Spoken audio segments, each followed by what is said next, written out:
मैंने अपने सीनियर से सीखा है good morning, good more earning. चाहते हैं? ओके, तो 1 सेकंड गुड मॉर्निंग। भूख लग रही है? सब आलसी लग रहे हैं यार, हैं? आलस चल रहा है। देख रहा हूँ कुछ लोग थोड़ा थक गए हैं शायद बैठे बैठे। थक गए हैं? नहीं थके? मत बता मैं तो हाथ भी आधे आधे खड़े हो रहे हैं। कंजूसी, हाथों में भी कंजूसी। पूरा बनाना, ठीक है? भूख लग रही है? नहीं लग रही भूख? लग रही है? सच्ची? खाने की या ट्रेनिंग की? ट्रेनिंग की। सीखना चाहते हैं? क्या सीखना है? खाने की लग रही है। नॉलेज देना है, सिखाना है। ओके, तो माई सेल्फ समीर अंसारी, सितारगंज का रहने वाला हूँ। 8 साल पहले स्टार्ट किया था एक सफ़र, और सफ़र करते करते बहुत सारी प्रॉब्लम्स आई। जो प्रॉब्लम आई और शायद आप लोगों के सामने आती होंगी। आवाज़ आ रही है ना प्रॉपर? पक्का? नहीं आएगी क्या? मिलना ही पड़ेगा। तो 8 साल पहले शुरुआत की थी एक सफर की, और ये सफर मेरी लाइफ का टर्निंग पॉइंट रहा। जैसे शायद आप लोगों को जब मौका मिला होगा काउंसलिंग सुनने का, और काउंसलिंग सुनने के बाद आप लोग डिसीजन लेते हैं ना सभी लोग? सभी ने लिया होगा। अपने मन में तो भाई पहले ही हो जाता है कि क्या ज्वाइन करना है, लेकिन बात आती है पेरेंट्स की। यस और नो? पेरेंट्स से मिलने जाते हैं और पेरेंट्स क्या बोलते हैं? नहीं बेटा, अपने पास इतना पैसा नहीं है, और अपना दिल टूट जाता है। टूटता है? किस किस का टूटा? अच्छा, मैं जानना चाहता हूँ ईमानदारी से, किस किस के पेरेंट्स ने मना किया और उस जिद के बाद आप लोग यहाँ पर बैठे? अच्छा, कुछ लोग हैं, बाकी सबके पापा ने दे दिया, ले बेटा ले जा, मना कर देना। तो जब मैं प्लान सुनकर गया, मैं काउंसलिंग सुनकर गया, तो मैंने पापा को डायरेक्ट बोला जाकर कि पापा, एक बहुत अच्छा कंपनी है, हम लोग यही बताते हैं, मैंने जो बताया कि एक बहुत अच्छा कंपनी है और ऐसा होगा, कंप्यूटर एजुकेशन दिया जाएगा और साथ ही में मुझे अर्निंग करने का मौका दिया जाएगा। तो पापा ने पूरी बात सुनी नहीं, उससे पहले ही मना कर दी, भाई अपने पास पैसा नहीं है और ये नहीं करना है, पढ़ाई पर ध्यान दो। चल रहा है, मैं 11th का स्टूडेंट था, तो 11th चल रहा है, 12th कंप्लीट कर लो, उसके बाद सोचना, क्योंकि ऑलरेडी आप लोग आप इतना कंप्यूटर सीख चुके हो। मेरे पापा ने मुझे बोला, क्योंकि ऑलरेडी जब मैंने प्लान सुना था कंप्यूटर एजुकेशन का, तो I have 5 certificate of computer. 5 certificate already मेरे पास थे कंप्यूटर के, बट उसके बावजूद भी मेरे अंदर एक कहते हैं ना क्यूरियोसिटी होती है कि यार अभी कुछ एडवांस चाहिए, तो एडवांस चाहिए था। तो पापा से जाकर बात की, बात करने के बाद पापा ने डायरेक्टली भाई हाथ खड़े कर दिया, अपने पास भाई नहीं है पैसा और अपने आप झेलो, और नहीं करना है, अभी 12th कर लो, 12th के बाद देखा जाएगा क्या करना है।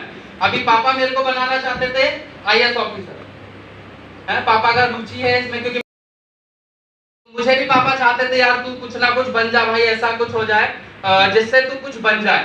उनका रुचि थी IAS में चाहिए, IAS के अलावा वकील होते हैं जो वकील जज, तो उनमें सब चीज में रुचि थी उनको। तो अभी भी ताना कभी दे देते हैं। तो मिला मेरे को, सुनाया उन्होंने कि भाई इस पर ध्यान दे ले, IAS बन जा, ये बन जा, लेकिन मेरी रुचि मोस्ट इम्पोर्टेंट, मैं क्या बनना चाहता हूँ। तो पापा से मैंने बोला कि पापा मेरे बस की बात नहीं है, मैं नहीं कर पाऊंगा, और सिंपल है, मुझे यहाँ पर जाना है, मुझे लग रहा है कि यहाँ पर मैं बेटर फ्यूचर अपना बना पाऊंगा।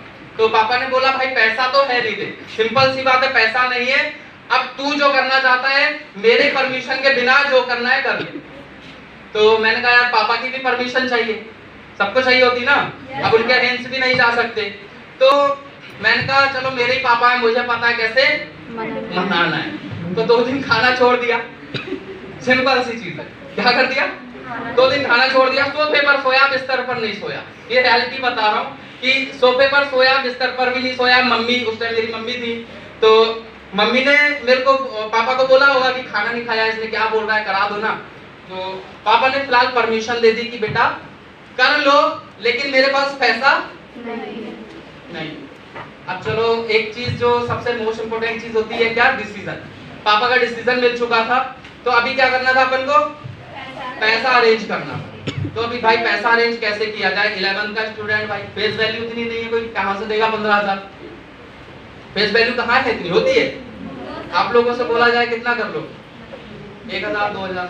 कभी ट्रेनिंग में आने के लिए 100 रुपए का हम लोग सोचते हैं तो वो नहीं मिलता है हमको, मिलता है कभी उसके लिए रोने लगते हैं सीनियर के सामने कि सर तो मेरे पास 15,000 का जरूरत है, तो कहाँ से करें ये सोचते सोचते दिमाग में आया, मेरी एक फ्रेंड थी, ठीक है, कॉलेज में साथ में पढ़े सब कुछ, बहुत अच्छे फ्रेंड। तो उसको मैंने बोला, पहले हम लोग रजिस्ट्रेशन कराने के लिए मेरे को सीनियर ने बोला कि बेटा आप अपना पहले रजिस्ट्रेशन करा लो, सीट मिल गई तो आपको एडमिशन मिल जाएगा। मैंने कहा ओके।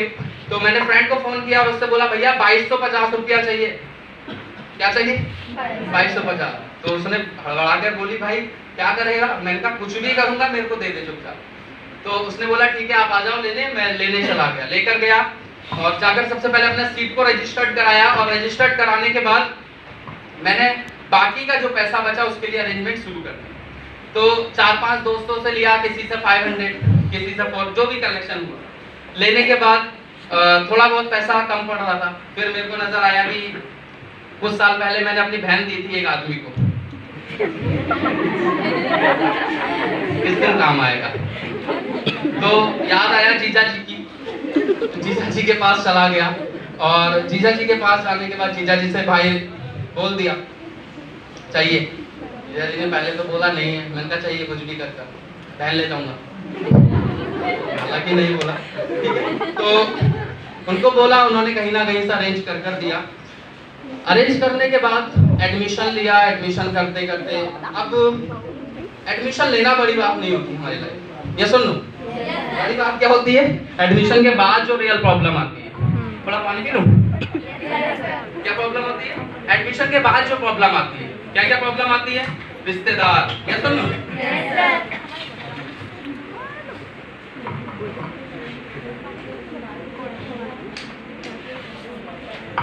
रिश्तेदार, दोस्त, पापा तो बोल चुके थे, किसी किसी के पापा भी बाद में भी करते हैं। तो चलो अच्छा है, एडमिशन ले लिया। अब बताया जाता है ना हमको 4 बेसिक, लिस्ट बिल्डिंग बनाना है, एसटीपी कराना है, क्वालिफाई कराना है, फीडबैक कराना है, बहुत सारी चीजें हमको बताई जाती है। हमको भी बताई गई भाई, एडमिशन के दूसरे दिन ही एकदम फर्श पर बैठाला, पूरा दे दना दिमाग में भर दिया। अब चाहिए था क्या, लिस्ट बिल्डिंग। अब लिस्ट बिल्डिंग जैसे ही हम लोग रेडी किए, मैंने रेडी किया, एक दिन में मैंने 180 लिस्ट बिल्डिंग बनाया, 180 कॉन्टैक्ट। अब 180 में से मेरे सीनियर ने क्या किया, क्वालिफाई किया, कुछ लोगों को क्वालिफाई किया। तो सबसे पहले मैंने ऊपर ऊपर क्या किया था, अपने बेस्ट फ्रेंड्स के नाम लिखे, सब लोग लिखते ना, और सीनियर भी उन्हीं पर नजर डालता है, ये साला तेरा हॉट सर्कल में, इसको बुला, बोलते ना। तो मेरे को बोला कि बेटा अभी ये लिस्ट बिल्डिंग तो 180 तैयार हो गई है, अब इसको, ये रॉ मटेरियल है ना, इसको तुमने क्या करना है, मशीन में डालकर कन्वर्ट करना है प्रोडक्ट में। मैंने कहा सर कैसे होगा, बोले आप अपने दोस्तों को इनवाइट करो। तो मैंने कहा ओके सर। तो पहले दोस्त को बुलाया, तो दोस्त आ गया, सुनने आया, ऐसा नहीं, दोस्त बात मानते हैं, डरते हैं थोड़ा मेरे से, आ गया सुनने। लेकिन उसने सुनने के बाद मुझे उल्टा सुनाना शुरू कर दिया। मैंने कहा भाई तुझे बुलाया था मैंने कुछ और काम के लिए, तू मुझे कुछ और समझा रहा है। तो बोला भाई ये कोई कंपनी होती है, ये ऐसा होता है, बहुत सारी चीज़, ऐसे ऐसे वर्ड बोले, अगर मैं आपको बताऊं तो शायद आप बोलोगे सच में सर, बहुत बेकार बोला मेरे को। तो फाइनली उसने ज्वाइन नहीं किया। सबसे बेस्ट, सबसे अच्छा दोस्त, जो जिसको मैं अपना क्या मानता था, अपना आइडल मानता था, बहुत अच्छा था पढ़ने में, उसको मौका दिया। कितने रुपए के लिए मना कर दिया उसने साले ने, सिर्फ 15,000 रुपए के लिए,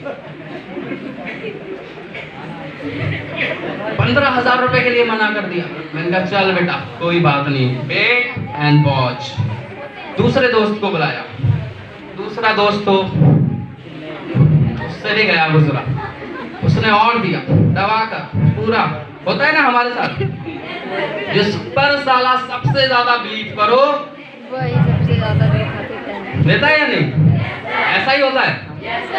तो दूसरे दोस्त को बुलाया, दूसरे दोस्त के साथ बात हुई, डील हुआ, सीनियर से मिलवाया, मिलवाने के बाद डिस्कशन हुआ खूब अच्छे से, पूरा मोटिवेट हो गया एकदम, सही है भाई मैं करूँगा एकदम। मैंने कहा ठीक है कर।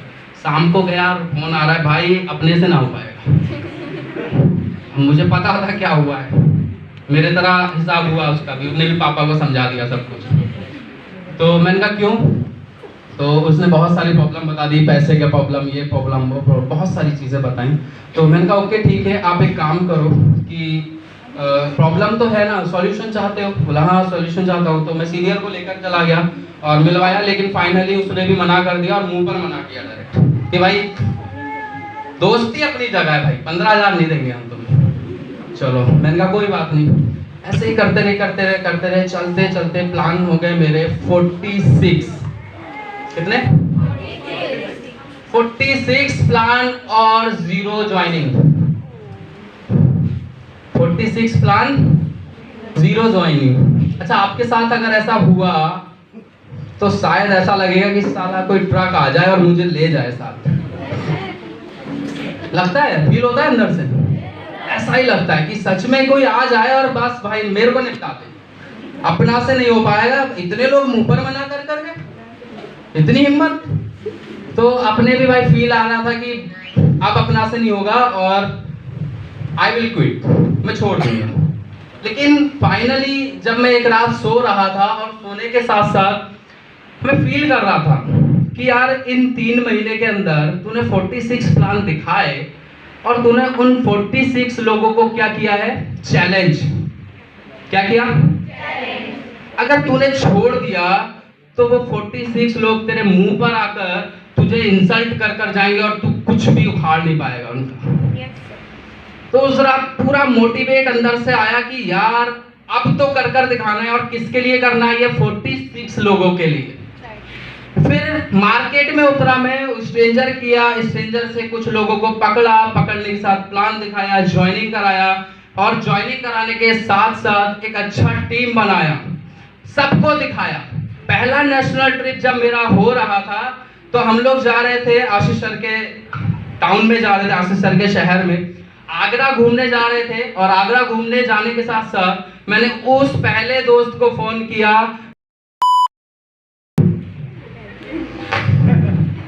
किसको फोन किया?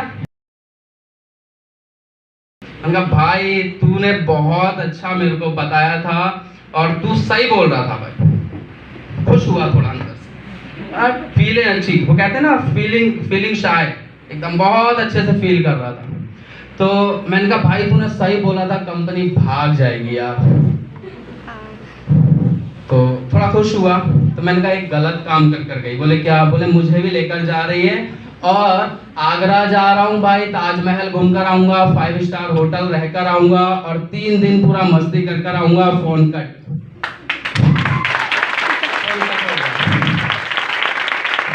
अब मुझे पता है कि वो क्या फील कर रहा होगा अंदर से, क्योंकि बचपन से ना लंगोटी यार कहते हैं ना जिसे, वही था। तो अंदर से क्या फील कर रहा होगा मुझे पता है। अभी रिसेंटली मैंने बाइक लिया है, ठीक है। अब आप लोग सोचते हो कि कार नहीं लेते हो सर। एक्चुअली कार का मेरे को उतना शौक नहीं है, मुझे बाइक से ज़्यादा मुझे पसंद है बाइक। तो अभी बाइक लिया है मैंने। तो सबसे पहला मेरे पापा को खिलाने के बाद जो मिठाई का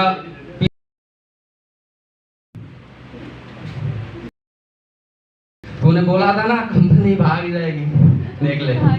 तो अभी मैं भी ऐसा करता हूँ। अभी अगले साल कार का प्लानिंग चल रहा है और कार लेने के बाद जो सेकंड इंसान मेरा होगा वो उसके मुंह में एक पीस जाएगा बर्फी का, और भाई वो मुझे ही पता है कि कितनी संतुष्टि मिलेगी। साला तू 15,000 के लिए मना किया था, देख अपन कहाँ तक पहुँच गए। ठीक है, तो ये सारा कुछ चला स्ट्रगल, चलते चलते आज ऑलमोस्ट 8 साल कंप्लीट हो गए लाइफ को चलते चलते। और 8 साल में बहुत कुछ अचीव किया, बहुत कुछ पाया। लेकिन उन सब के पीछे एक ही कारण था कि यार डेडिकेशन नहीं हारना है। क्या नहीं हारना है? एक डेडिकेशन था कि गरीब घर में पैदा होना पाप नहीं। ये सोच मैं बचपन से पढ़ता था, ये लाइनिंग मेरे को मेरी फेवरेट है। गरीब घर में पैदा होना पाप नहीं है, लेकिन गरीब रहकर मर जाना सबसे बड़ा पाप है, सबसे बड़ा गुनाह है। क्योंकि जब हम पैदा होते हैं ना, ऊपर वाले ने ऑप्शन नहीं दिया होता है। किसी से पूछा है कि बेटा कहाँ डालना है, बता। मुकेश अंबानी, रतन टाटा, धीरूभाई अंबानी, कहाँ बता? ऑप्शन देता है? नहीं। लेकिन जहां पर उसको सही लगता है वहां पर जन्म दे देता है। लेकिन जन्म और मृत्यु के बीच का जो टाइम होता है ना, वो किसके हाथ में होता है?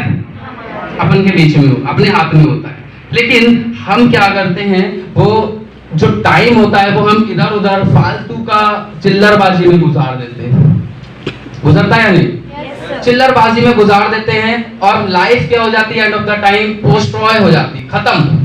और बाद में हमें रियलाइज होता है कि यार ये क्या हो गया, ये क्या चल रहा है, मतलब मेरी लाइफ में हो क्या गया। ये हमेशा होता है। लेकिन मेरा डेडिकेटेड लाइन ये था कि भाई गरीब पैदा तो हो गया, तू मिडिल क्लास फैमिली में पैदा तो हो गया, लेकिन अगर तू गरीब मर गया ना तो ऊपर वाले को क्या मुंह दिखाएगा। तो ये चाहता था मैं, अंदर से फीलिंग आती थी। तो आज हम लोग इसी के ऊपर बात करने वाले हैं कि मेरी जो जर्नी रही, वो जर्नी क्या क्या फेस रहे, क्या क्या प्रॉब्लम्स मैंने फेस की, क्या क्या मेरे को दिक्कतें आई, और आपके साथ अगर रियल में आ रही है वही दिक्कतें तो थोड़ा सा कोऑपरेट करिएगा, थोड़ा अच्छा लगेगा मेरे को। ओके, थोड़ा सा आगे बढ़ते हैं। Make a leader in sales. हम किस इंडस्ट्री में है? सेल्स इंडस्ट्री में है, यस और नो? हमें क्या करना है? सेल्स। अब कुछ लोग ये मत समझ लेना सेल्स मतलब क्या होता है सेल्समैन। सेल्समैन वाला सेल्स नहीं भैया। ये सेल्स का मतलब होता है कि दुनिया का सबसे अमीर आदमी, रेनॉल्डो सारे लोग हैं, जेफ बेजोस हो गए, बिल गेट्स हो गए, टॉप 3 के लिस्ट में आते हैं लोग। आज ये दुनिया के जो टॉप 3 की लिस्ट में आने वाले जो इंसान है वो क्या करते हैं पता है? क्या करते हैं? सेल्स करते हैं। पता है आप लोग दुनिया का सबसे अमीर आदमी क्या करता है? सेल्स। आज जेफ बेजोस से आप पूछेंगे कि सेल्स क्या होता है तो वो आपको बहुत सारा ऑप्शन दे देगा। सेल्स ये बहुत सारी चीजें बता देगा। आपको पता है ना सेल्स, अगर आपको करोड़पति बनना है, अगर आपको अपने लाइफ में वो सपने जो आपने देखे, जो ड्रीम्स आपने देखे, अगर उनको आप पूरा करना चाहते हैं तो आपको सेल्स में जाना पड़ेगा। क्योंकि यही एक मात्र ऑप्शन है आपकी लाइफ का जो आपको कम एज में ज्यादा कामयाब, ज्यादा सक्सेस और बहुत जल्दी आपके सपनों को पूरा कर सकता है। Do you know that? पता है आप लोग को? थोड़ा कोऑपरेट करेंगे तो मुझे नहीं लगेगा गूंगे लोग बैठे हैं यहाँ पर। अच्छा जवान है ना सबके पास? निकाल कर दिखाएंगे? मत दिखाओ, ठीक है? क्या है? सेल्स। अब हमें सीखना है make a leader in sales. बनना है या नहीं? लीडर बनना है? Yes sir. कौन कौन बनना चाहता है लीडर? सेल्स में लीडर कौन कौन बनना चाहता है? अच्छा सबके करें कुछ, चलो अच्छा सभी लोग को बनना है। लेकिन सभी लोग बन पाएंगे?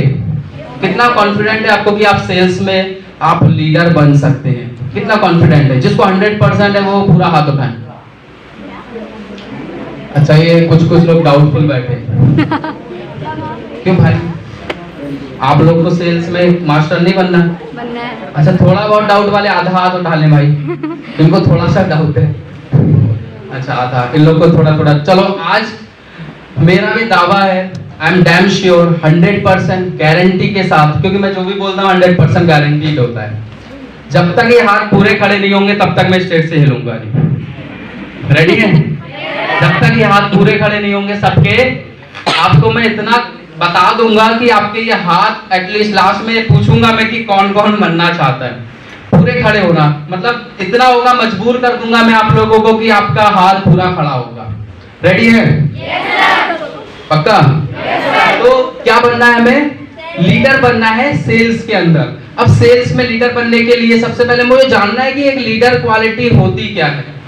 क्योंकि जब तक मैं लीडर की क्वालिटी को नहीं जानूंगा तब तक मैं सेल्स में क्या नहीं बन पाऊंगा, आगे बढ़ नहीं पाऊंगा, मैं सक्सेस नहीं हो पाऊंगा। क्योंकि मैंने 8 साल पहले एक ही चीज जानी थी, लीडरशिप क्वालिटी क्या होती है। और वही चीज अगर आप जान लेंगे तो 110% आप सक्सेस हो जाएंगे। तो लीडर का सबसे पहला जो सेशन होता है दैट इज हम लोग की सबसे बड़ी वीक पॉइंट जो होती है ना, वो ये होती है लर्निंग। हम लोग लर्निंग नहीं करते हैं, हम लोग सीखना नहीं चाहते हैं, क्योंकि ये जो पॉइंट है ना लर्निंग वाला, ये हमारे लाइफ का सबसे फर्स्ट पॉइंट है। जब हम जन्म लेते हैं ना तो क्या करना स्टार्ट करते हैं? लर्निंग। काहे की लर्निंग? मतलब पैर से चलने की लर्निंग करते हैं या नहीं? उसके बाद क्या लर्निंग करते हैं? दौड़ने की लर्निंग करते हैं या नहीं? उसके बाद क्या? स्कूल लर्निंग करते हैं, अपने व्यक्तित्व को बदलने के लिए लर्निंग करते हैं। मतलब बचपन से लेकर बुढ़ापे तक हम लोग एक ही चीज करते हैं, दैट इज लर्निंग। लेकिन हम जब किसी नेटवर्क मार्केटिंग इंडस्ट्री में आते हैं तो हम लोग एक चीज भूल जाते हैं, दैट इज थोड़ा भाई मजा नहीं आ रहा है ना मुझे, मैं बोल रहा हूँ, आप लोग का जवानी नहीं खुल रही है। सभी लेकर आए ना मुंह अपना अपना, तो भाई हिला लो थोड़ा सा। मैं इतना बड़ा माइक पकड़कर ये पकड़कर पूरा हिला रहा हूँ, आप मुंह ही नहीं हिला पा रहे हैं इतना जरा सा, तो हिला लो, आपके हाथ में कुछ भी नहीं है। ओके, क्या करना है? लर्निंग करना है। अब लर्निंग में हम लोग कभी भी ध्यान नहीं देते, क्योंकि learning is the most important part our life. हमारे लाइफ का सबसे मोस्ट इम्पोर्टेंट पार्ट है, क्योंकि ये नहीं होगा तो कुछ नहीं होगा, ये नहीं करेंगे तो कुछ भी नहीं कर पाएंगे। लर्निंग आपको करना है मोस्ट, ठीक है?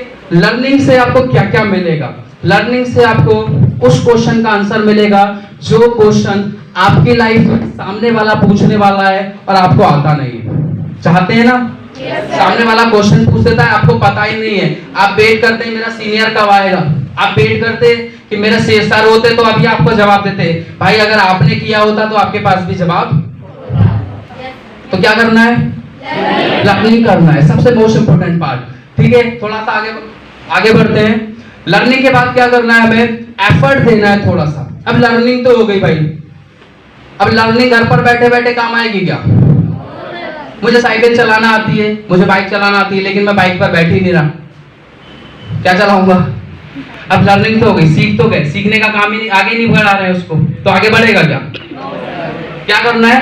एफर्ट लगाना है, मेहनत करना है दोस्त। क्योंकि अगर मेहनत नहीं होगी, आपकी एफर्ट नहीं लगेगा ना, तो आपकी ये लर्निंग बेकार है। आप जब तक ये लर्निंग दूसरों तक नहीं पहुंचाएंगे तब तक ये लर्निंग का कोई मतलब नहीं रहेगा। तो आपको एफर्ट देना है इस लर्निंग पर। लर्निंग के बाद एफर्ट देना है, उसके बाद आपको क्या करना है? अचीवमेंट। क्योंकि लर्निंग के बाद आप जब मेहनत करते हैं तो आपको क्या मिलता है? रिजल्ट। यस और नो? रिजल्ट मिलता है, और रिजल्ट से आपको क्या करना है? अचीवमेंट्स करने हैं। क्योंकि ये दुनिया क्या चाहती है? ये दुनिया रिजल्ट की दीवानी है।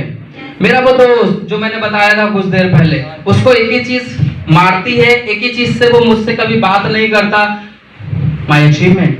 क्योंकि जब तक आपके पास अचीवमेंट नहीं होंगे ना, तब तक लोग आपको मुंह पर मना भी करेंगे, लोग आपको मुंह पर गालियां भी देंगे, लोग आपको बहुत कुछ बोलने वाले हैं। तो आपका सबसे इंपॉर्टेंट पार्ट होना चाहिए क्या? अचीवमेंट। विदाउट अचीवमेंट आप किसी को दिखाई नहीं पाएंगे अपनी मेहनत। ठीक है, थोड़ा आगे बढ़ते हैं। आगे क्या करना है आपको? डिटर्मिनेशन, कठिन संकल्प लेना है। कमिटमेंट बोलते हैं ना हम लोग, एक डायलॉग भी था एक बार जो मैंने कमिटमेंट कर दी, सुना है ना? तो वही करना है हमें। क्या करना है? कठिन से कठिन संकल्प लेना है। क्योंकि इस लाइफ में अगर हमने कठिन संकल्प को पूरा नहीं किया तो लाइफ जीने का कोई फायदा ही नहीं। भाई साइकिल चलाना सीखा, भाई बाइक चलाना सीखा, अरे भाई सीखना है तो एक फरारी चलाना सीखो, कुछ ऐसा करो ना जो कठिन हो, कुछ कठिन हो। कठिन संकल्प, डिटर्मिनेशन हमेशा आपको ये करना है। नेक्स्ट, आपको एक्साइटमेंट रखना है अपने अंदर। एक लीडर का सबसे मोस्ट इंपोर्टेंट जो अंदर जो बोल सकते हैं पार्ट रहता है, वो रहता है एक्साइटमेंट का। क्योंकि सामने वाला आपको ज्वाइन करता है तो वो आपका एक्साइटमेंट लेवल देखकर करता है। क्या देखता है? आपका एक्साइटमेंट लेवल जब तक ये नहीं देखेगा ना, तब तक आपको सामने वाला कोई भी ज्वाइन नहीं करेगा। आपको ज्वाइन करने का सबसे मेन जो पर्पस रहता है उसका, वो रहता है आपका एक्साइटमेंट। आपके चेहरे पर कोई एक्साइटमेंट ही नहीं है, आप उसको उसी शकल से बोल रहे हो जिस शकल से रोज मम्मी पापा से डांट खाते हो, उसी शकल से बोल रहे हो जिससे रोज दोस्तों की गालियां खाते हो। भाई कुछ एक्साइटमेंट, यहाँ पर आने के बाद एक्साइटमेंट होना बहुत इंपॉर्टेंट पार्ट है आपकी लाइफ का। ओके, थोड़ा आगे बढ़ते हैं। आपको यहाँ पर क्या करना है? रिस्पॉन्सिबिलिटी। हेलो, यही हो सब? क्या करना है? रिस्पॉन्सिबिलिटी, ये जब तक आपकी लाइफ का नहीं रहेगा ना, रिस्पॉन्सिबिलिटी, ये हम लोग, मैं देखता हूं कि हम लोग जितने भी हैं, हम सेल्फ रिस्पॉन्सिबिलिटी अपनी खो देते हैं। ऑफिस में हमें आना है 9 बजे, तो हम ही नहीं आएंगे, हमारी टीम आएगी क्या? ऑफिस में हमें कैसे बैठना है, जैसे हम बैठेंगे वैसा ही हमारा, ये भी एक रिस्पॉन्सिबिलिटी है हमारी कि हमारी टीम वही करेगी जो, हमारे अंदर कोई रिस्पॉन्सिबिलिटी नहीं है। हम जब तक अपने रिस्पॉन्सिबिलिटी नहीं समझेंगे ना, सीनियर ने कोई काम दिया, उस काम को अच्छे से किया ही नहीं, ये रिस्पॉन्सिबिलिटी में शामिल नहीं है। आपको सीनियर की बात पत्थर की लकीर होना चाहिए, क्योंकि मेरा सीनियर मुझे जो भी, अगर मैं सच बताऊं, अगर मेरा सीनियर कोई भी मेरे को बोल दे कि भाई आपको ये काम करना है, तो कुछ भी कर कर मुझे करना होता है, कुछ भी करना है, मुझे कुछ भी करना पड़े, मुझे वो काम करना ही पड़ेगा। क्यों? क्योंकि ये मेरी रिस्पॉन्सिबिलिटी है, ये जिम्मेदारी मुझे दी गई है। क्यों दी गई है जिम्मेदारी? क्योंकि शायद मुझे उस जिम्मेदारी के लायक समझा गया है। लेकिन हम लोगों को जिम्मेदारी जब दी जाती है तो हम लोग कुछ और ही मतलब समझते हैं। हम लोग समझते हैं अरे यार ये हमारे अलावा कोई नहीं कर सकता। भाई ये गलतफहमी है, निकाल कर फेंक दो। आपके जैसे, आपसे बेस्ट क्वालिटी वाले बहुत लोग मार्केट में घूम रहे हैं, बहुत लोग इसी टीम में होंगे, तो ये जिम्मेदारी को आप, इस गलतफहमी को आप निकाल कर दूर कर दो। आपके अलावा कोई नहीं कर सकता। अगर दी जा रही है तो एक रिस्पॉन्सिबल इंसान की तरह आपको रहकर वो रिस्पॉन्सिबिलिटी को कंक्लूड करना है, कंप्लीट करना है, क्योंकि एक कंप्लीट लीडर की क्वालिटी यही बोलती है। तो आज से लीडर बनना है या नहीं? बनना है? पक्का? तो आगे बढ़ा जाए। तो आगे बढ़ते हैं थोड़ा सा। To be a expert sales and marketing, क्या बनना है हमें? एक्सपर्ट बनना है सेल्स और मार्केटिंग में, क्योंकि जब तक हम एक्सपर्ट नहीं बन पाएंगे सेल्स और मार्केटिंग में, तब तक हमारा सेल जाएगा क्या? माइल्स आएगा? आएगा? एक्सपर्ट बनना पड़ेगा। जब तक एक्सपर्ट नहीं बनेंगे सेल्स जाएगा ही नहीं हमारा। तो एक्सपर्ट बनना है काय में? सेल्स एंड मार्केटिंग में। कैसे बन सकते हैं? ठीक, तो सबसे पहले how to sell a product. जो हमारे प्रोडक्ट है उनको सबसे पहला पार्ट है एक्सपर्ट बनने का, how to sell a product. हम जब किसी के पास कोई प्रोडक्ट के बारे में बात करने जाते हैं, चाहे वो एजुकेशन हो, चाहे वो हेल्थ हो, चाहे वो इनकम हो, कोई भी चीज है, एवरीथिंग इज अ प्रोडक्ट। जब हम प्रोडक्ट के बारे में बात करने जाते हैं तो हमें बहुत सारी दिक्कतों का सामना करना पड़ता है, ये सुन लो। लेकिन हमारा सेल बहुत कम जाता है, डाउन जाता है। क्यों? क्योंकि हमें कुछ कुछ टेक्निक्स नहीं पता होती है, और वो टेक्निक जब तक हमें पता नहीं होंगी तब तक हम सेल में मास्टर बन नहीं पाएंगे। तो हमें सेल में मास्टर बनना है तो हमें क्या करना पड़ेगा? सीखना पड़ेगा। ठीक है, be your self a consultant not a salesman. हमारी सबसे बड़ी प्रॉब्लम पता है क्या होती है? हम लोग अपनी सेल्फ, अपने आप को क्या बना लेते हैं? सेल्समैन। आप प्रोडक्ट बेचने गए क्या वहां पर? हेलो, प्रोडक्ट बेचने गए? No sir. क्या करने गए? कंसल्ट करने गए हैं। लेकिन हम लोग सोचते क्या अपने आप को, अंदर से फील आता है यार मैं क्या एक सेल्समैन हूं, मैं अपना प्रोडक्ट बेचने गया हूं। हमारी सबसे बड़ी प्रॉब्लम है, हम क्या बना लेते हैं अपने आप को? सेल्समैन बना लेते हैं। हमें बनाना क्या चाहिए? कंसल्टेंट। अपने आप को कंसल्टेंट बनाना है, क्योंकि अगर आप कंसल्टेंट बन गए ना तो आपका प्रोडक्ट ऑटोमेटिक सेल हो जाएगा।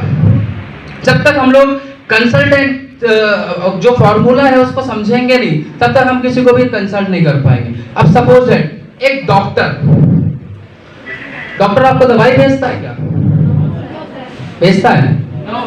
मान लीजिए आप डॉक्टर के पास गए और डॉक्टर ने आपने बोला कि डॉक्टर साहब मुझे पेट में दर्द हुआ है, और डॉक्टर ने डायरेक्ट बोल दिया हो कि बेटा लेटाओ और इसको इंजेक्शन लगाओ। बोला है कभी? क्यों नहीं बोलता है पता है आपको? क्यों? क्योंकि डॉक्टर इज अ कंसल्टेंट। वो पहले कंसल्टेंट वाले हरकतें करेगा, वो अपना जो एक्टिवनेस होगी वो कंसल्टेंट वाली करेगा। क्या करेगा वो? सबसे पहले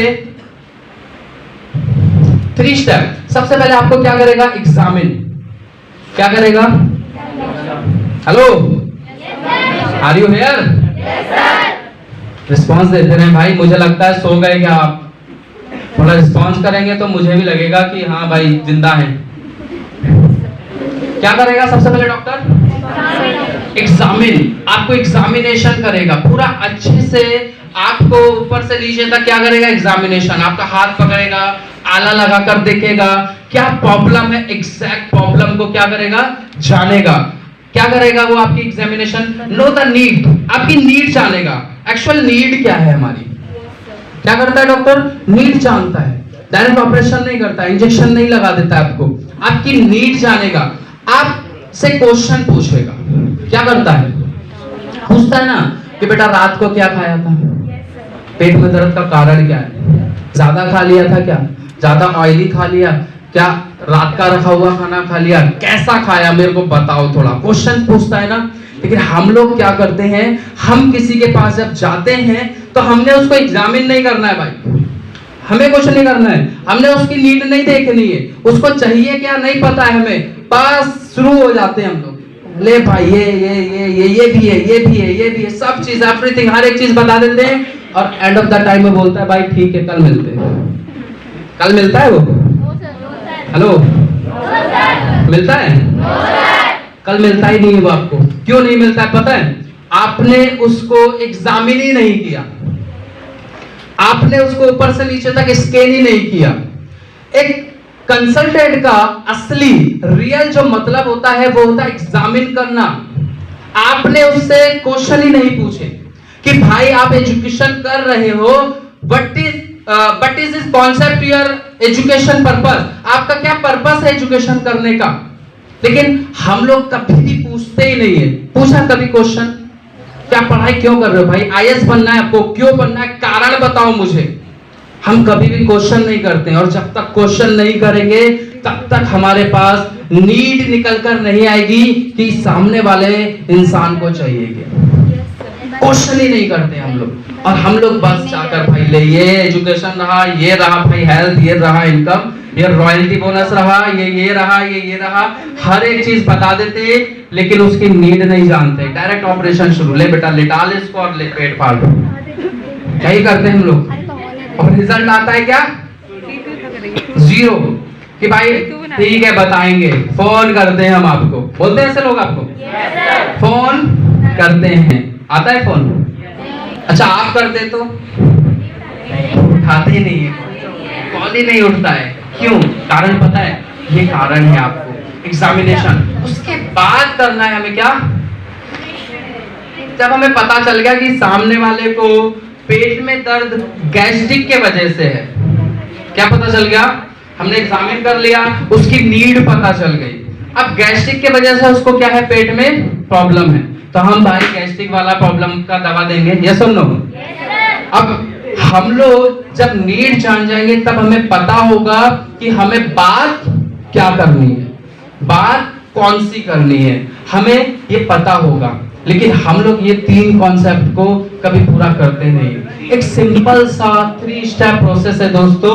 अगर आप कंसल्टेंट बन गए और कंसल्टेंट बनने के बाद अगर आपने ये 3 स्टेप फॉलो कर लिए तो आपका सेल एक अच्छा लेवल पर आ जाएगा, ये गारंटी है। एक अच्छे लेवल पर, 0 से एटलीस्ट थोड़ा बढ़ जाएगा, करते रहेंगे कंटिन्यू तो वो एक हीरो में कन्वर्ट हो जाएगा।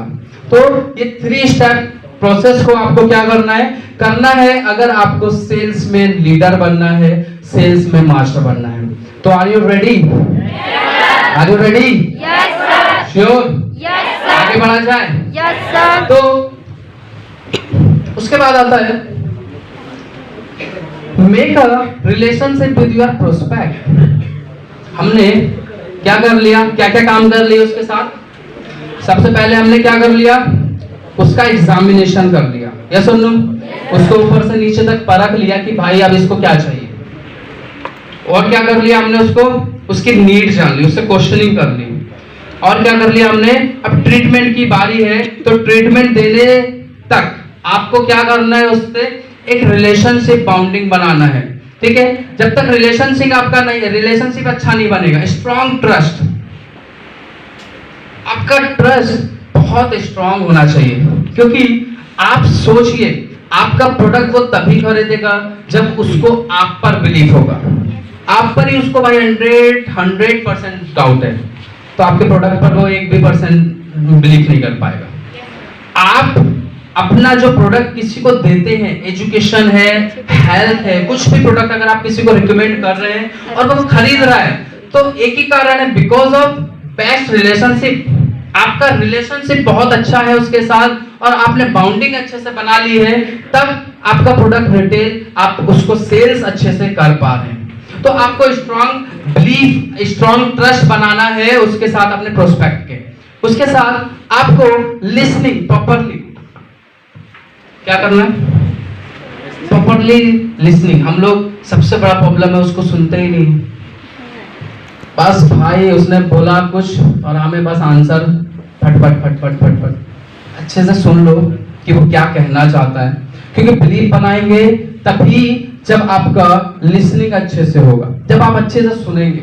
मैंने सामने वाले की प्रॉब्लम ही नहीं सुनी तो मैं क्या बिलीव बना पाऊंगा?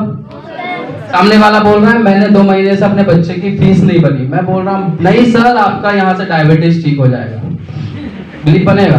No sir. वो बोल रहा है सर इस महीने का किस्त नहीं गया मेरा बाइक का, मैं बोलूंगा नहीं सर आप बहुत अच्छा कंप्यूटर सीख पाएंगे यहाँ पर, बिलीव बनेगा? No sir. हमें बिलीव बनाना है। क्यों, कैसे बनेगा बिलीव? जब तक हम उसको अच्छे से सुनेंगे नहीं। हमें सुनना है, उसको बहुत अच्छे से सुनना है, ठीक है? लिसन प्रॉपरली, आपको बहुत अच्छे से सुनना पड़ेगा उसको। After that don't sell the product. क्या करना है? Don't sell the product, sell the quality and benefit of product. आपको प्रोडक्ट सेल नहीं करना है, प्रोडक्ट का क्वालिटी और प्रोडक्ट के बेनिफिट सेल करना है, प्रोडक्ट ऑटोमेटिक सेल हो जाएगा। आप अगर मैं सपोज करता हूं आपने एक आंवला जूस किसी को बताया, तो आप आंवला जूस मत बताइए, आंवला जूस से होने वाले बेनिफिट, आंवला जूस से होने उसकी क्वालिटी और होने वाले बेनिफिट आप उसको बताइए। आंवला जूस से स्किन प्रॉब्लम ठीक होता है, आंवला जूस से डाइजेशन सिस्टम अच्छा होता है, आंवला जूस से आपका रोग प्रतिरोधक क्षमता अच्छा होता है, आंवला जूस से आपका इम्यूनिटी अच्छा होता है, आंवला जूस से आपके विटामिन सी की कमी कम हो जाती है, आंखों के नीचे काले जो धाई होती है वो कम हो जाती है, आपकी रोशनी बढ़ती है, आपका पेट का जो इम्यूनिटी पावर होता है बहुत अच्छा हो जाता है। आंवला जूस से आप अपने बॉडी को स्ट्रांग बना सकते हैं, आंवला जूस से आप डायबिटीज को अच्छा बना सकते हैं, आंवला जूस से आप अपने पूरे बॉडी को एक अच्छे लेवल में वर्क करा सकते हैं। आप आंवला जूस के बेनिफिट बेचिए, उसकी क्वालिटी बेचिए, प्रोडक्ट ऑटोमेटिक सेल हो जाएगा। Yes sir. हम लोग सबसे बड़ा प्रॉब्लम यही करते हैं क्रिएट कि हम लोग अपना प्रोडक्ट को सेल करते रहते हैं। सर ये आंवला जूस है ले लीजिए ना, बोलते हैं या नहीं? यही बोलते हैं सर ये आंवला जूस है। हम उसको बताते नहीं है कि आंवला जूस को ले क्यों। हमें पता चल गया कि उसको पेट में कुछ प्रॉब्लम है डाइजेशन के वजह से, हमें पता चल गया, हमने उसको एग्जामिन कर लिया, ट्रीटमेंट की बारी है तो हम बेच रहे हैं उसको क्या प्रोडक्ट। हमें बेचना क्या है? उसकी क्वालिटी, उसके बेनिफिट। जब तक हमें बेनिफिट नहीं पता चलेंगे तब तक हम लोग बेच नहीं पाएंगे। अब सिंपल से एक एग्जांपल लीजिए ना, टाटा नैनो और मर्सिडीज कार है ना दोनों? पक्का ना? टाटा नैनो भी कार है और मर्सिडीज भी। लेकिन सब लोग जितने भी लग्जरी लोग, जितने भी एक लग्जरी लाइफ जीने वाले लोग हैं जो इस इंडिया के अंदर 5% की लाइफ जी रहे हैं, वो मर्सिडीज, ऑडी, बीएमडब्ल्यू क्यों चलाते हैं, टाटा नैनो क्यों नहीं चलाते? कारण बेनिफिट, यस और नो, क्वालिटी, यस और नो। एक सेल्समैन जब वो खरीदने जाते हैं तो वो उनको ये नहीं बोलता है सर ये टाटा नैनो जैसी काम करेगी, वो ये बोलता है कि सर टाटा नैनो से बेस्ट कैसे काम करेगी, इसके बेनिफिट सर यही है, आपको एक्सीडेंट से बचाएगी, सर आपको यहाँ पर एयर बैग मिलेगा, आपको ये मिलेगा, वो मिलेगा, बहुत सारी चीजें आपको जब बताता है आपके समझ में आता है कि हाँ भाई ये क्वालिटी में बेस्ट है, ये बेनिफिट देगी 100%। आप ऑटोमेटिक सामने वाला क्या करता है? प्रोडक्ट ले लेता है।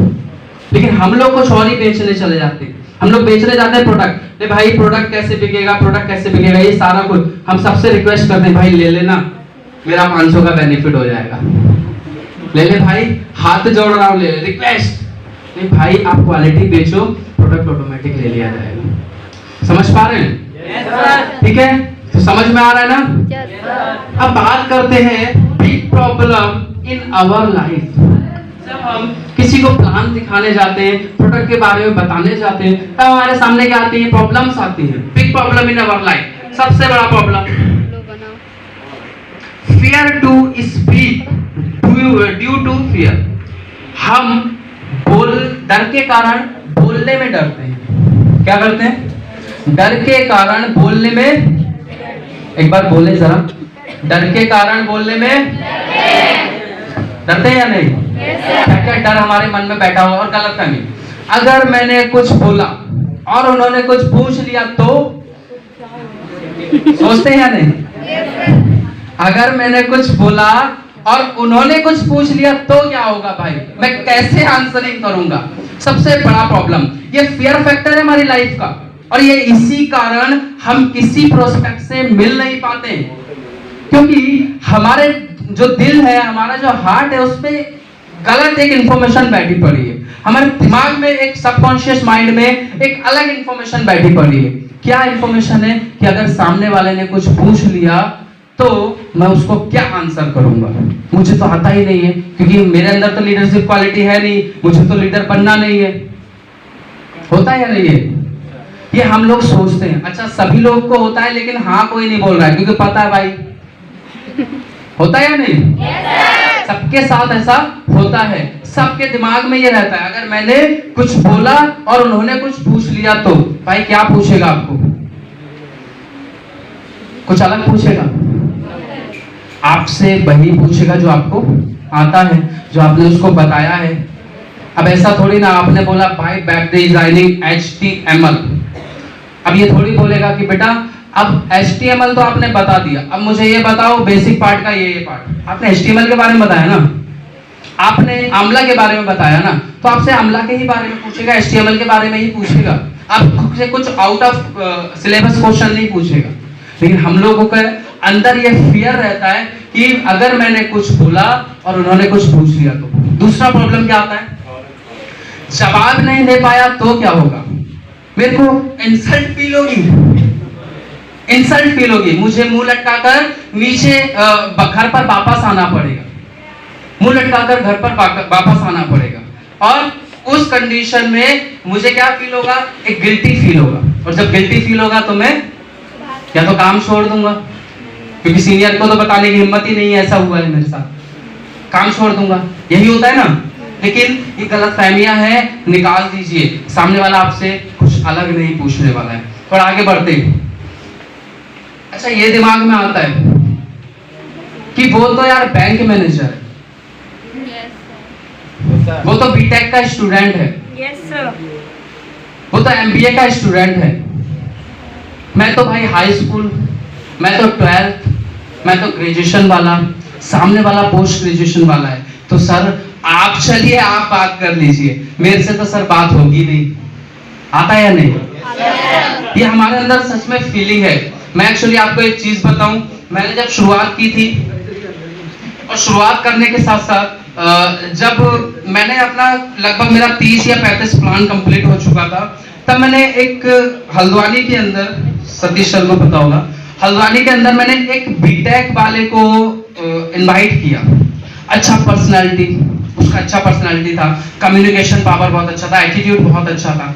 और मैंने जब उसको इनवाइट किया, इनवाइट करते टाइम मुझे ये फील हुआ कि यार ये तो मुझसे थोड़ा एडवांस है, मुझसे कुछ एक्स्ट्रा है, और मुझसे शायद ज्यादा नॉलेज होगा। ये डर मेरे अंदर बैठा रहा।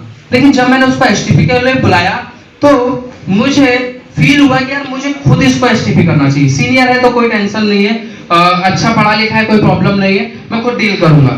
लेकिन जब मैंने डील किया और जब बात की तो मुझे बात करने के बाद पता चला वो सिर्फ देखने के लिए, सुनने के लिए सीनियर है, लेकिन उसको सिर्फ HTML का फुल फॉर्म भी नहीं पता है। तो ऐसा भी होता है, हम लोग की गलतफहमियां कुछ और ही हमें बता देती हैं। तो गलतफहमियों को दूर करिए। वो बैंक मैनेजर है, वो बीटेक का स्टूडेंट है, MBA का स्टूडेंट है, दोस्तों ये गलतफहमियां हैं। आप एक बार मिलिए जिससे भी मिलना चाहते हैं, और जब मिल लेंगे ना आपको रियलिटी पता चल जाएगी। वो होगा अपने फील्ड में एक्सपर्ट होगा, आप अपने फील्ड में तो एक्सपर्ट बनिए। क्योंकि आपको तो उसको समझाने जाना है, उससे समझने नहीं जाना है। किसके फील्ड के बारे में बताने जाओगे आप? अपने फील्ड के बारे में। तो भाई अगर गलतफहमी लेकर अपने फील्ड में भी आप कमजोर रहोगे तो आपकी सबसे बड़ी गलती है ये, ठीक है? तो आप ये मत सोचिए मैं तो आर्ट्स का स्टूडेंट हूं। मैं क्या हूं? मैं तो आर्ट्स का विद्यार्थी हूं भाई, वो साइंस वाला है, मैं कैसे बात कर पाऊंगा उससे, मेरा तो कम्युनिकेशन ही अच्छा नहीं है। तो ये सारा चीजें हमारी क्या है? गलतफहमियां है। मुझे बात करने में मुझे शर्म आती है। क्या आती है? शर्म। बात करने में मुझे शर्म आती है, मैं बात नहीं कर पाता, मैं बहुत शाय हूं। भाई अगर सेल्स की दुनिया में एक्सपर्ट बनना है तो ये सब चीजें आपको छोड़ना पड़ेगी। वे मेरे बारे में क्या सोचेंगे? मैं अगर उनको समझाने जाऊंगा तो मुझे मेरे बारे में क्या सोचेंगे? अरे भाई तू भी, तुझसे उम्मीद नहीं थी, ऐसा बोलते? मेरे को भी बोलते थे। लेकिन ये सब सोचना नहीं है। ये अगर सोच लेंगे तो लाइफ में कभी आगे बढ़ नहीं पाएंगे। ये तो जेन्युइन प्रॉब्लम है, ये हमारे सबकॉन्शियस माइंड में एक गलतफहमी, एक मिसअंडरस्टैंडिंग फीड हो चुकी है। और जितना जल्दी ये सबकॉन्शियस माइंड से आपका निकल जाए उतना ज्यादा बेटर है। आप सबकॉन्शियस माइंड से ये गलतफहमियों को निकाल कर दूर कर दीजिए। ओके? और क्या प्रॉब्लम आती है? मेरी मजाक बना दी तो ठीक है, ये सारी प्रॉब्लम्स आती है हमारे साथ। ऑलवेज रिमेंबर, हमेशा याद रखना अगर ये प्रॉब्लम आए, आप जिस टॉपिक को लेकर बात कर रहे हैं, याद रखिए आप उनसे ज्यादा जानते हैं उस टॉपिक के बारे में, सामने वाला नहीं जानता है। यस और नो? आप उस टॉपिक, जिस भी टॉपिक पर बात करें, चाहे वो इनकम हो, आपको पता है ना रॉयल्टी इनकम कैसे आती है, सामने वाला बता देगा तो आपसे आउट ऑफ सिलेबस क्वेश्चन कैसे करेगा? उसको पता ही नहीं है जब कुछ। अब आप एक चीज सोचिए, आपने 150 माइल्स की जगह उसको बोल दिया स्टार्ट करने के लिए 200 माइल्स चाहिए, तो उसे पता है कि 150 से ही शुरू होता है, कोई प्रॉब्लम ही नहीं है भाई। 750 की जगह अगर 800 माइल्स बोल दिए तो कोई प्रॉब्लम है क्या? वो बोलेगा नहीं भाई रुक, ये 750 माइल्स है, बोलेगा? क्योंकि उसको खुद नहीं पता है, वो खुद जीरो है इस प्लान के सामने, वो खुद सीखने आया है, वो खुद नॉलेज लेने आया है। वो आपसे कभी भी क्वेश्चन आउट ऑफ सिलेबस नहीं करेगा, जो आपने पूछा है उसी का आंसर वो आपसे चाहेगा। तो इसलिए अपने सबकॉन्शियस माइंड से मिसअंडरस्टैंडिंग्स नाम की चीजें बाहर निकाल दीजिए। ओके? तो आप जिस टॉपिक के बारे में ज्यादा आप जानते हैं, सामने वाला नहीं जानता है, ये याद रखिए हमेशा। हमारी जो रिटेल की थिंक है ना, वो बहुत बेकार है। हम लोग सोचते ही नहीं है कुछ। अगर हम लोग देखिए रिटेल में अगर हम लोग घुस जाएं अच्छे से, सेल्स की दुनिया में अगर हम लोग रिटेल में घुस जाएं ना, तो बहुत इजी वे पर यहाँ पर एक भी इंसान ऐसा नहीं बैठा होगा जो मिनिमम 20,000 रुपए महीने का बहुत आराम से नहीं कमा रहा होगा। आप लोग जानना चाहते हैं? 20,000 रुपए महीने का आप रिटेल कर सिर्फ रिटेल कर 8 इनकम साइड रख दीजिए फ्योनार्वल का, सिर्फ रिटेल एक इनकम पकड़कर चलिए और उस एक इनकम से आप 20,000 कैसे महीने का कमा सकते हैं। और आपको बहुत हाई फाई काम नहीं करना है। जानना चाहते हैं? श्योर? 100%? बताया जाए? जो बताऊंगा करना पड़ेगा? पक्का? ओके, तो थोड़ा सा आगे बढ़ते हैं। अगर रोज आप 4 प्रोडक्ट के 2 पीस रिटेल करते हैं तो आप महीने में 21,720 रुपए कमा सकते हैं। पता था आपको? No sir. पता था? नो। अगर आप कोई भी 4 प्रोडक्ट के 2 पीस रिटेल करते हैं एवरीडे, तो आप कितना कमा सकते हैं? 21,720 रुपए। जानना चाहते हैं क्या क्या है वो प्रोडक्ट? Yes sir. नो नी। बहुत कम रेंज वाले मैंने ऐसे प्रोडक्ट को लिया है जिसमें आपको रिटेल करने में बहुत आसानी होगी, आपको कष्ट ही नहीं करना पड़ेगा। तो बात किया जाए आगे। सबसे पहला है फेस बॉस। कर सकते हैं ना? बहुत महंगा है। अरे सर 202 रुपए सर, गरीब हो जाऊंगा मैं नहीं लूंगा सर, फेस बॉस यूज नहीं करता मैं सर। बोलेगा आपसे कोई? नहीं सर, अपना तो मिट्टी से ही काम चला लेते हैं सर, अपना मुंह ऐसे ही सर रेत ले लेते हैं हाथ में सर, रेत से धुल जाते। नहीं सर, अपना को तो ऑयल प्रॉब्लम होती नहीं है सर, अपना तो शुद्ध खा रहे हैं हर एक चीज। बोलते हैं सभी लोग आपको? No sir. सर सभी चीज शुद्ध। सर मेरे घर पर बनता है ये ऑयल, तो सरसों का ऑयल सर मेरे घर पर बनता है, मैं खुद ही सर मशीन से निकाल लेता हूँ। ऐसा बोलते हैं? No sir. प्रॉब्लम होती है ना सभी को। आप बता सकते हैं, कोई भी आपको रिजेक्शन नहीं करेगा कि 202 की चीज है यार। किसी को भी 5 मिनट समझाएंगे, 200 रुपए का एक फेस वॉश आप एक फेस वॉश से। थोड़ा तो और आगे बढ़े। Yes sir. टोटल केयर क्या होता है? टूथपेस्ट। अच्छा, कोई आपको ये बोलता नहीं सर हम तो ब्रश ही नहीं करते, आदि मानव के जमाने के सर हम? नहीं सर, हमसे नहीं होता, पेस्ट यूज ही नहीं करते सर हम। बाहर से सर रेत तो ले आते हैं, उससे सर हो जाता है काम अपना। पेस्ट करते हैं ना सभी? Yes sir. आप कुछ करें मत करें, नहाए मुंह भी ना धोएं, लेकिन पेस्ट कितने आते हैं? 142 रुपए में। MRP दोनों का 200, दोनों का MRP 284 रुपए। Profit of income 142। सिर्फ आप पेस्ट बेचकर, रोज पेस्ट अगर रिटेल करते हैं तो आपका इनकम आता है कितना? 142 रुपए। 2 पेस्ट रिटेल नहीं हो सकते दिन भर में?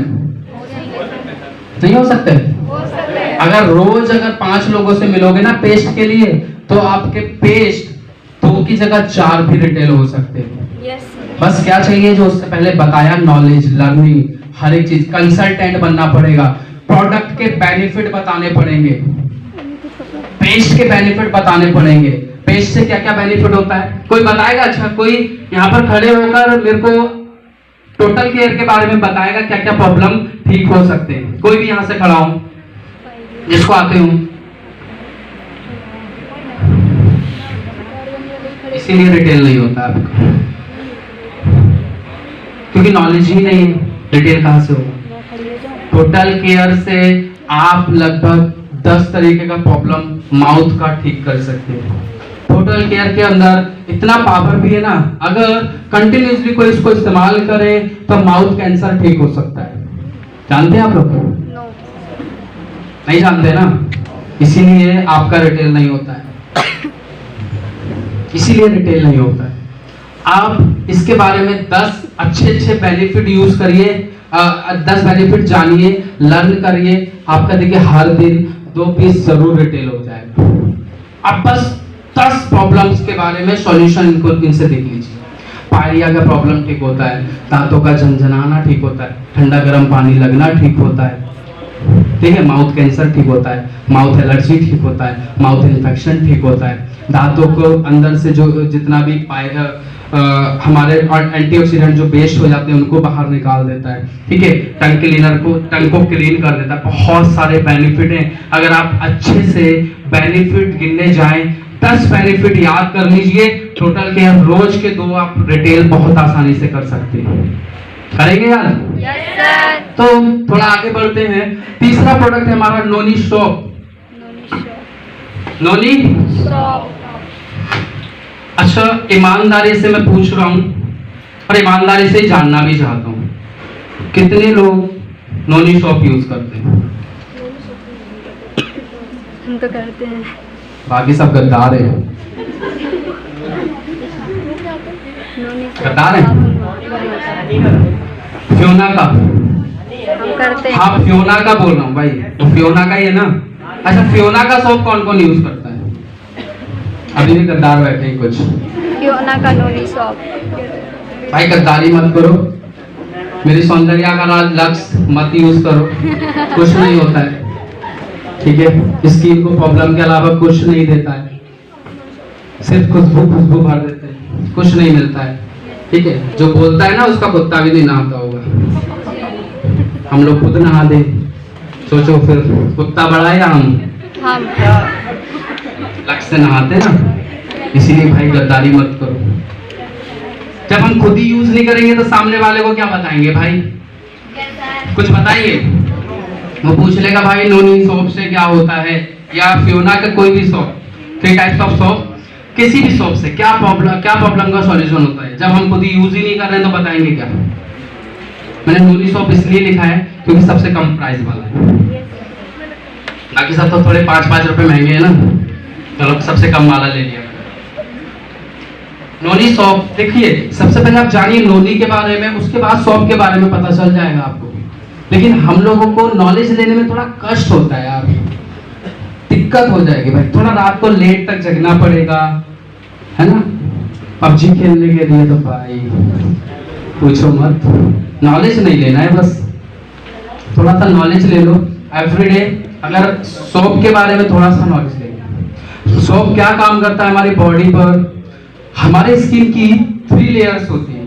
कितनी होती हैं? 3 लेयर्स होती हैं। First layer, second layer, third layer. जो आप मेरी सौंदर्य का राज लक्स यूज करते हैं ना, तो आपकी फर्स्ट लेयर पर काम करता है और वो फर्स्ट लेयर तक ही सीमित रहता है। इंडिया का सबसे बेस्ट साबुन माना जाता है डव, सुना है ना। डव भी हमारे सेकंड लेयर तक काम करता है, उसमें भी इतना पावर नहीं है, वो थर्ड लेयर पर काम कर पाए। लेकिन हमारा फियोना का लैमिनर रिसर्च सेंटर का जो प्रोडक्ट है नोनी सोप, ये हमारा बेस्ट ऑफ द सोप है और ये हमारी स्किन की थर्ड लेयर पर काम करता है। कितने लेयर पर? थर्ड लेयर पर। थर्ड लेयर का मतलब पता है आपको? थर्ड लेयर पर मतलब ये समझ लीजिए, इस साबुन को लगाने से अगर किसी को हल्का फुल्का कुछ प्रॉब्लम है, कैंसर जैसा भी इश्यू ठीक कर सकते हैं आप इससे स्किन का। अगर ये साबुन एक अच्छी डेली यूज किया जाए तो आप स्किन के थर्ड, क्योंकि कैंसर हमारी सेल्स को डैमेज कर देता है और इस साबुन के अंदर वो क्वालिटी, वो दम है कि वो स्किन की जो भी सेल्स डीएक्टिवेट हो गई है उनको एक्टिवेट करने की। तो ये हमारी स्किन की थर्ड लेयर पर काम करता है। थोड़ा सा आगे बढ़ते हैं। हर हेयर ऑयल कौन कौन डालता है? हेयर ऑयल भाई झूठ मत बोलना, बाल दिख रहे हैं सबके, लेकर आए हो सब, घर रख कर कोई नहीं आया। अच्छा चलो, ईमानदार भी कुछ लोग, किसी ने बोल दिया मतलब हाथ खड़ा नहीं किया। लेकिन चलो हम लोग नहीं डालते हैं, घरों में सभी लोग डालते हैं। अगर हेयर ऑयल के बारे में बात करूं तो हेयर ऑयल एक बहुत पावरफुल प्रोडक्ट है और हमारे पास अभी एक न्यू हेयर ऑयल आया है जिसमें रेड ऑनियन मिलाया गया है, रेड ऑनियन ऑयल बनाया गया है, जो हमारे जो बाल झड़ते हैं, जो बालों के 2 मुंह हो जाते हैं, बहुत सारे बाल जो होते हैं उन सब की प्रॉब्लम को सॉल्यूशन करता है। ठीक है, तो बात करते हैं, अगर आप ये 4 प्रोडक्ट को लेकर काम करते हैं तो एक दिन में आप कितना इनकम करते हैं? यहाँ पर 724 रुपए, क्योंकि आप हर एक प्रोडक्ट के साथ क्या पा रहे हैं? एक फ्री। आप इनकम कर रहे हैं एक दिन का 724 रुपए, मल्टीप्लाई इनटू 30, कितना हुआ आपका मंथली इनकम? 21,720 रुपए। आप बहुत आसानी से सिर्फ 4 प्रोडक्ट के 2-2 पीस अगर एवरीडे रिटेल करते हैं तो आपके घर में जाएगा 21,720, मतलब 12 घंटे काम करने वाले जॉब होल्डर से भी ज्यादा इनकम आपके पास जाने वाली है। समझ पा रहे हैं? तो आज से थोड़ा रिटेल पर भी ध्यान देंगे। कितना देना है वो भी मैं आपको बता देता हूं। देखिए 100% अगर रिटेल में घुस जाएंगे तो भी प्रॉब्लम है, क्योंकि हम इंडिपेंडेंट होने आए हैं, हमारा टीम वर्क करने आए हैं हम, ये सब लोग। लेकिन घर वालों के जो ताने सुनते हैं ना हम लोग, वो कहीं ना कहीं जो कारण बनता है, वो कारण बनता है इनकम ना पहुंचने का। ये सुन लो, घर वाले जब हम लोगों को बोलते हैं तो वो कारण एक ही रहता है कि उनके पास हम इनकम नहीं पहुंचा पा रहे हैं। तो हम लोग 40% जो अपना एवरीडे का 40% का जो टाइमिंग है, उस टाइमिंग पर आप क्या कर सकते हैं? रिटेल करिए। 60% एवरीडे आप अपने TCS कॉन्सेप्ट काउंसलिंग उन पर काम करिए, टीम वर्क पर काम करिए। आपका रिटेल भी होगा, आपके पास इनकम भी जाएगा और आपके पास पैसे की कमी नहीं रहेगी। तो 40% आप रिटेल करेंगे ना। रिटेल का शेड्यूल मैं आपको बता दूं, अगर जब हम रिटेल करने जाते हैं तब क्या मिलता है हमें? किस किस को मिलता है जानना चाहता हूँ। तो सबसे पहले खड़े हो। अच्छा, बाकी सबका भाई कितना 20-20 DD जमा हो रहा है क्या हर हफ्ता? किसी को नहीं मिलता? रिजेक्शन नहीं मिलता है? किस किस को मिलता है भैया? जानना चाह रहा हूँ, वही पूछ रहा हूँ, हाथ खड़ा करें। अच्छा, अभी भी कुछ लोग हैं, मुझे लगता है सर से पूछूंगा मैं, सतीश सर से, किसका कितना जा रहा है? रिजेक्शन मिलता है या नहीं? हमेशा हमारी लाइफ में सबसे इंपॉर्टेंट जो पार्ट रहता है वो रहता है रिजेक्शन का। किसी को गए बस साबुन के बारे में बताने गए, वो बोलेगा भाई सेल्समैन बन गया, यही काम रह गया था तेरे पास। क्या क्या रिजेक्शन मिलता है, थोड़ा जान लेते हैं। आइए, होता है लोग मुंह पर मना कर देते हैं, मैं नहीं लूंगा भाई ये साबुन। होता है या नहीं है? किस किस को मुंह पर मना किया है? मेरे को तो 46 टाइम किया भाई। मुझसे ज्यादा है कोई? है कोई? 46 टाइम्स झेला है भाई। मुंह पर मना कर देते भाई, हम नहीं करेंगे। और बहुत सारी चीजें एक्स्ट्रा प्लस में बोल देते हैं, बाय 1 गेट 1 फ्री। हम लोग जैसे देते हैं वो भी एक के साथ एक देते हैं। और क्या क्या सुनने को मिलता है? अरे घर वाले कुछ ना कुछ रोज डेली कुछ ना कुछ बोलते रहते हो। क्या कर रहे हो, समझ में नहीं आता तुम्हारा काम। मेरे पापा को आज तक समझ नहीं आया, सच में। मेरे पापा को 5-5 बाइक, बस उनको पता है कमाता है।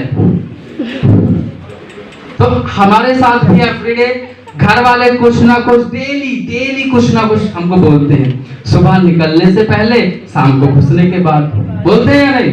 कुछ ना कुछ बोलते हैं। ये रिजेक्शन फेस करना पड़ेगा भाई, ये आपका एक लॉ है, आपको झेलना ही पड़ेगा।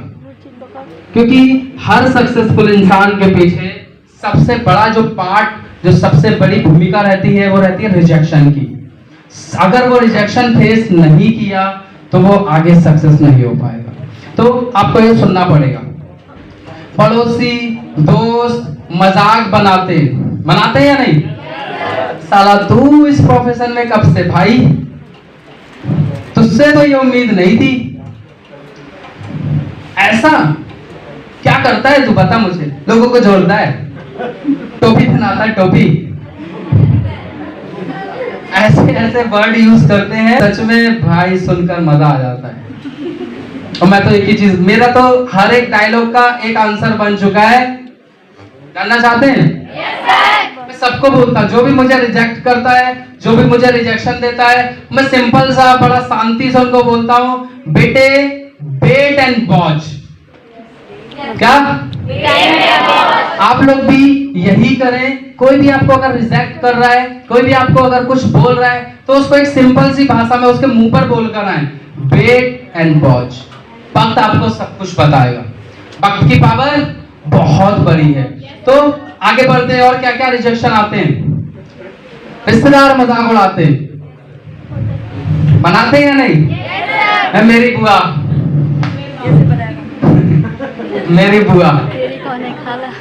बोलती है, मेरा बेटा मेरा भतीजा, मेरी भतीजी पता नहीं क्या करता है। बोलते हैं या नहीं? मेरे मामा, मेरे चाचा, हर कोई इतना मजाक बनाते हैं कि भाई एक टाइम जब मैं बोल रहा हूँ ना, बंदा सोचता है कि कोई आकर ट्रक ले ही जाए मुझे। इतना बना देते हैं मजाक।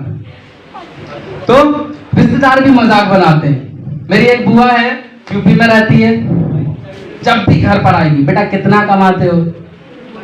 पिछली बार आई। अब पिछली बार, अच्छा एक और अच्छी बात है, जिस दिन आई उसी दिन मैं बाइक ले आया, तो इस बार क्वेश्चन ही नहीं पूछा। हाँ सच में, जिस दिन बुआ आई, अच्छा हुआ, पता नहीं ऊपर वाले ने कुछ सोचा होगा या कुछ। जिस दिन आई उसी दिन मैं बाइक लेकर आया। तो अभी क्वेश्चन करने का हिम्मत ही नहीं रहा, क्योंकि बंदा 1.5 लाख की बाइक लेकर खड़ा है भाई, क्या पूछेगी। तो अब कम आते हैं फिलहाल, ये आएंगे, ये जेन्युइन है, ये आना ही है, इसके बिना कामयाबी नहीं है। और क्या रिजेक्शन आते हैं? फेमस डायलॉग जानना चाहते हैं? Famous dialogue in our life, लोग क्या क्या बोलते हैं। सबसे पहला डायलॉग, हमने दुनिया घूमी। अच्छा, मेरे को एक अंकल जी ने बोला, मैं उनको प्लान दिखाने गया, मेरे रिलेटिव में थे, और मैं सीख चुका था थोड़ा अच्छा से, थोड़ा नेटवर्क मार्केटिंग के बारे में थोड़ा अच्छा नॉलेज ले चुका था। और मैं दिखाने गया, प्लान मैंने कहा सोचो चलो यार बताकर देखते हैं, क्या पता ज्वाइन हो जाए। और मैंने बेस्ट दिया अपनी जिंदगी का, उनको बेस्ट टू बेस्ट समझाया। और उन्होंने एक डायलॉग मारा कि बेटा तू हमें सिखा रहा है, हमने दुनिया देखी है। अच्छा मैं थोड़ा सीख चुका था तो मैंने आंसर कर दिया। कल अमेरिका कैसे जाते हैं बताइए? उन्होंने पूछा, उन्होंने बोला कि मैंने पूरी दुनिया देखी है। मैंने भी पूछ लिया भाई अंकल अमेरिका जाने के लिए क्या करना होगा बताइए? सामने वाला चुप, क्या बोले? तो ऐसा होता है, आपको भी मिलेंगे ऐसे लोग, क्योंकि ये डायलॉग बन चुके हैं, हमने पूरी दुनिया घूमी है। और क्या क्या डायलॉग मिलने वाले हैं? हम करेंगे ये काम, हम है नवाब सुरातौला की औलाद, हम करेंगे भाई, है अकबर हमारे दादा, हमसे तुम प्रोडक्ट रिटेल कर पाओगे, हमसे एजुकेशन देख पाओगे, हम करेंगे। ये डायलॉग भी मिलने वाले हैं आपको, मिलेंगे? अच्छा मिल रहे हैं या नहीं? मिल रहे हैं? तो आप सही ट्रैक पर हो, क्योंकि मुझे मिलते मिलते मिलते मैं यहां पर आ गया, आपको मिलते मिलते मिलते एक दिन आ जाओगे आप। तो झेलते रहो, अच्छा है झेलो, ये होगा, नेचुरल है ये। और क्या क्या मिलेंगे? हमारे बाल, ये तो भाई फेमस डायलॉग है, हर किसी के मुंह से सुनने को मिलता है। हमारे बाल धूप में सफेद नहीं हुए हैं। उसके साथ ये कोई काम होता है करने का? ये कोई काम होता है करने का? अब तुम सिखाओगे हमें, मिलते हैं या नहीं? ये सारे डायलॉग हमें सब पता है। तुम्हारी जितनी उम्र है उतना तजुर्बा है।